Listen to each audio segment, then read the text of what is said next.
Welcome to For the Record. I'm Allan Dodds Frank. Jack Nicklaus is the golfer of the century, a title he earned after winning 18 major championships, the first at age 22.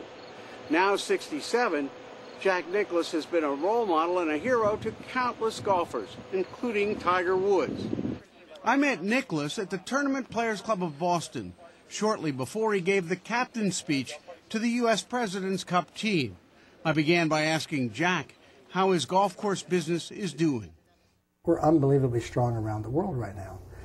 We're doing probably 2/3 or more of our business outside the United States. The Eastern Bloc has become very, very strong. The Caribbean's become very strong for us. Argentina, Chile, South Africa, all through Asia, China has been very strong. Korea strong. Where we have slowed down a little bit in the United States, actually the United States, the west coast of the United States is still very strong. We have very little happening in the eastern part of the United States. So the rest of the world is, in effect, picking up the slack for you. The game of golf is spreading throughout the world. It's not so much about interest rates and mortgages on houses and this kind of stuff. It's about taking a game that has been basically an American game or really a Western European game and basically the British Isles. It's spread through Europe and now it's spreading into Eastern Europe. Russia, for instance, is really kind of interesting right now. The mayor of Moscow has decided he wants, at least what I've been told, he wants 14 golf courses built around Moscow. Now, to the present date, we just finished the second golf course in Russia, and he wants 14 more. How would you compare Japan versus China today in terms of golf and what's going on? Well, there's not much happening in Japan. We are doing one new golf course in Japan right now. First golf course I've done probably 12 years or more, which will be a very nice project. China, on the other hand, we're doing golf courses all over China.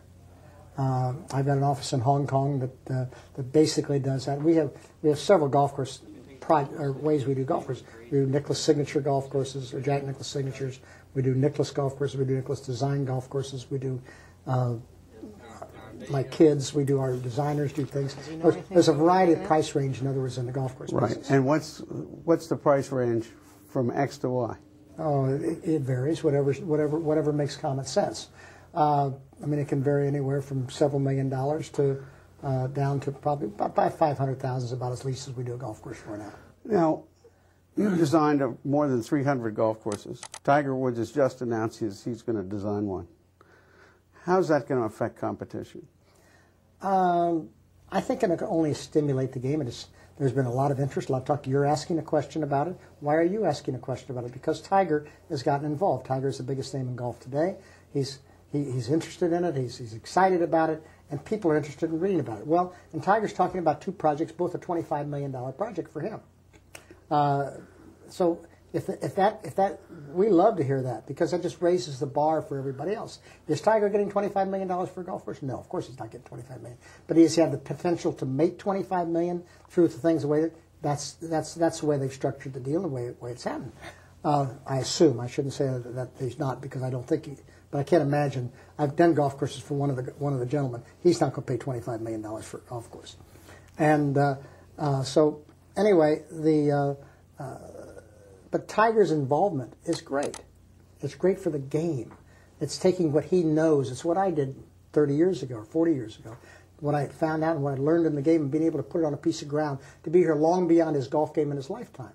How has your philosophy of changing courses, designing courses, changed over the years? Oh, tremendously.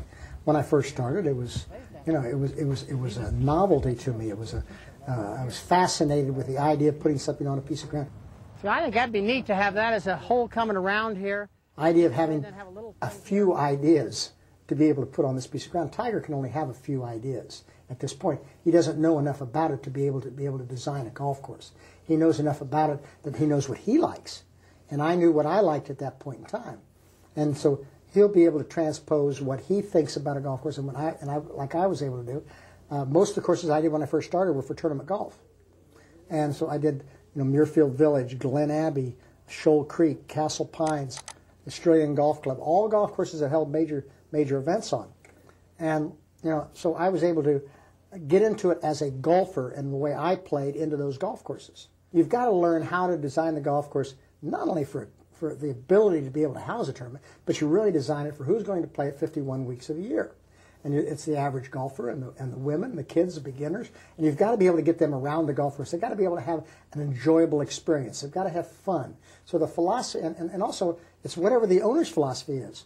If the owner of that golf course decides that he wants to have a golf course that is 5,800 yards long, that's my job. That's what he's paying me to do, to have a 5,800-yard golf course. Now, if he wants an 8,500-yard golf course, I'll try to talk him out of that because it doesn't make much sense because nobody can play it.